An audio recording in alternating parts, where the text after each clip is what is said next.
Definitely আমার মনে হয় রাজনীতিতে যেতে গেলে একটা ভীষণ শিক্ষা দরকার হয়। তো রাজনীতি যারা করেন তাদের কান অবধি পৌঁছতো, তাহলে হয়তো তেলের দাম গ্যাসের দাম একটু কমতো। শুধু সেবা করার জন্য কেউ রাজনীতি করতে আসে না। প্রথম যে চেঞ্জটা আনতে হবে, যে চেঞ্জটা আনলেই আমার মনে হয় বাকি সব কিছু একদম ডমিনো এফেক্টের মতো পাল্টাবে, কর্মসংস্থান। মিথ্যে প্রতিশ্রুতি চিরকাল থাকবে, কোনো দিন ঠিক হবে না।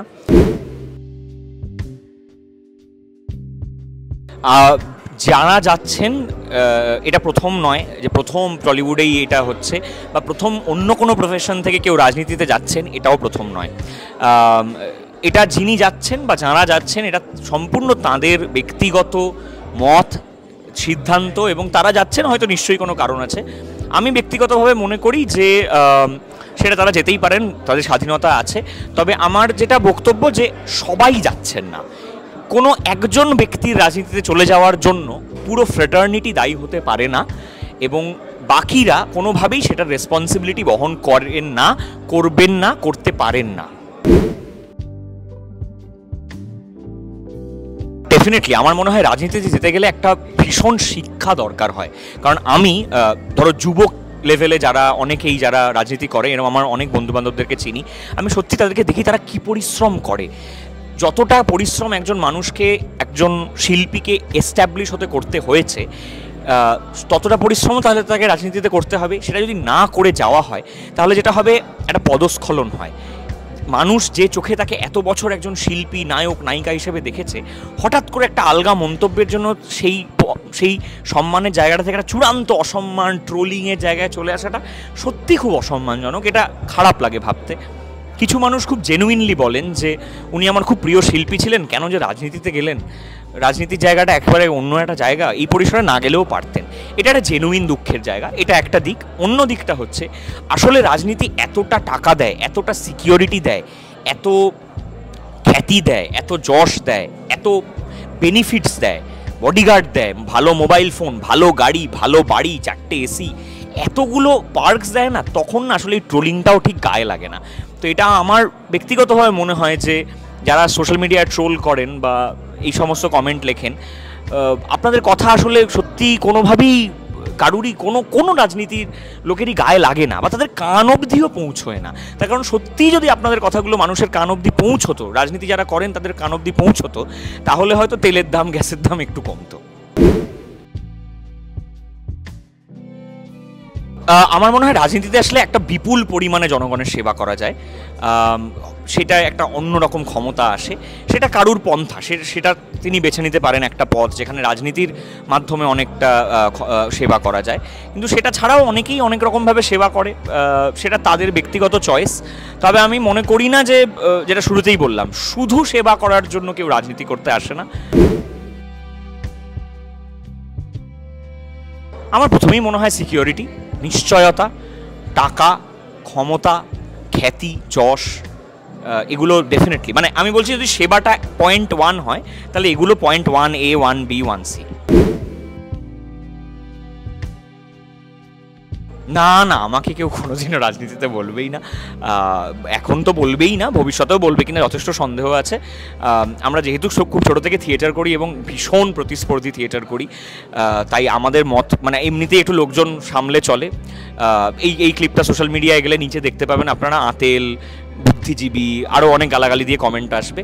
তো এমনি কিছু লোক একেবারেই পছন্দ করেন না আমাকে বা আমার মতো অনেকে যারা থিয়েটার করেন, তারা একটা সম্প্রদায়, তাদেরকে আমরা বলি নেটিজেন। যারা নেটে থাকেন তারা সিটিজেন নয়, কারণ তারা সিটিতে থাকে না, তারা নেটে থাকেন।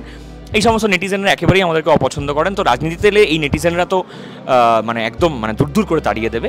কিন্তু রাজনীতিতে আসার আমারও ব্যক্তিগতভাবে কোনো ইচ্ছে নেই বা কোনো অফারও আসেনি। প্রথম যে চেঞ্জটা আনতে হবে, যে চেঞ্জটা আনলেই আমার মনে হয় বাকি সব কিছু একদম ডমিনো এফেক্টের মতো পাল্টাবে, কর্মসংস্থান। ভাতা, রিলিফ আর ফান্ডিং দিয়ে আমরা একটা লেভেল অবধি যেতে পারি, এবং অনেক বছর ধরে আমরা ভাতার রাজনীতি দেখে আসছি, রিলিফের রাজনীতি দেখে আসছি।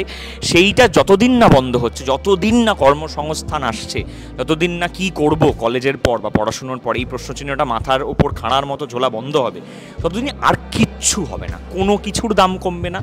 আমার মনে হয় না রাজনীতিবিদরা আসলেই দে কেয়ার অ্যাবাউট দাম কমানো বা দে কেয়ার অ্যাবাউট এনিবডি। আমার মনে হয় কর্মসংস্থান ঠিক না হলে কিচ্ছু ঠিক হবে না।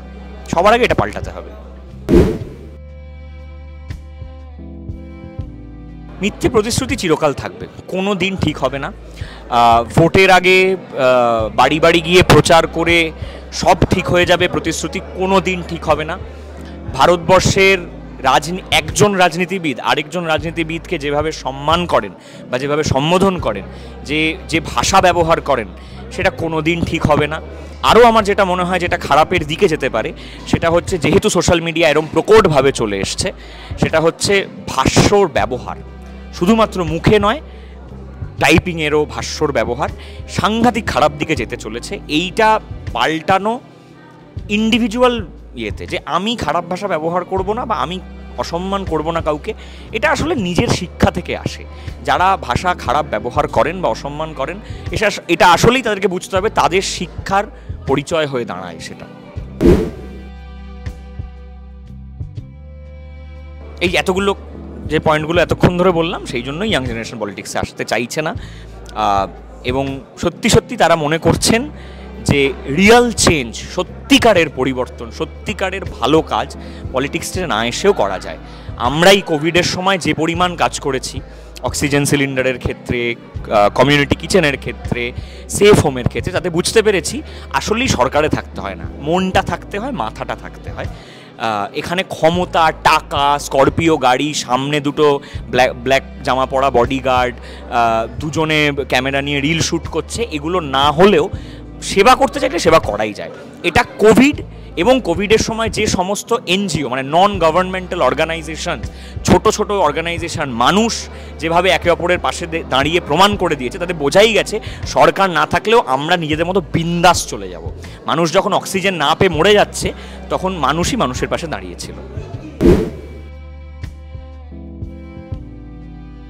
বেকারত্ব, হাজারে হাজারে ছেলে মেয়ে ডিগ্রি নিয়ে বাড়িতে বসে আছেন, তাদের মা বাবাদের পেনশনও নেই, সম্পূর্ণ অন্য, তাদের শিক্ষা হয়তো পড়েছেন জিওগ্রাফি নিয়ে, করছেন সম্পূর্ণ অন্য কোনো একটা কাজ, এবং তাদের দুঃখটা সত্যি চোখে দেখা যায় না, ভাবা যায় না কি পরিশ্রম, কি অনীহা তাদের প্রতি। এইটা একেবারে ইরাডিকেট করতে হয়। বেকারত্বকে সম্পূর্ণভাবে মানে রটেন আর্মের মতো যদি কেটে না দেওয়া যায়, তাহলে ওই পচনটা ওইখান থেকে শুরু হবে এবং পচনটা মাথা অবধি পৌঁছবে। ডেফিনেটলি কে চায় বাড়ি ছেড়ে চলে যেতে? কে চায় যেখানে সে বড় হয়েছে, বাবা মা, আত্মীয় স্বজন, বন্ধু বান্ধব, নিজের পাড়া ছেড়ে সম্পূর্ণ অন্য একটা জায়গায় চলে যেতে কে বা চায়? এটা একেবারেই কর্মসংস্থানের জন্য, একটা বেটার জীবনের জন্য। এটা যতদিন না ঠিক হবে, কিচ্ছু ঠিক হবে না।